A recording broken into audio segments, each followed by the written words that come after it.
House flipping in Colorado Springs. Is it still profitable? For a while, house flipping was a national obsession. Not only were real estate investors doing it, but people across the country were watching shows about it and fantasizing about the money they could make undertaking such a project. What about now? Is house flipping in Colorado Springs still profitable? House flipping can be profitable. The answer is yes, it can be profitable when you do it right.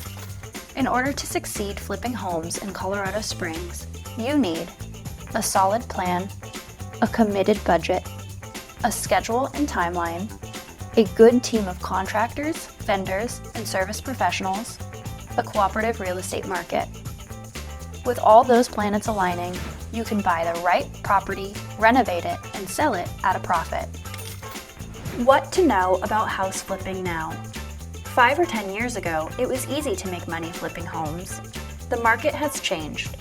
You need to be aware of higher home prices, much higher renovation and maintenance costs, and a shortage of available vendors and contractors. They're busy. They have their choice of projects. Make sure you're prepared.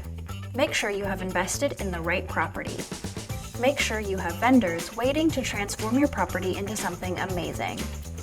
Having the financing in place is essential too. Let's talk about how to make money flipping homes in Colorado Springs. We have the resources and the expertise, and we're ready to talk. Contact us at Muldoon Associates.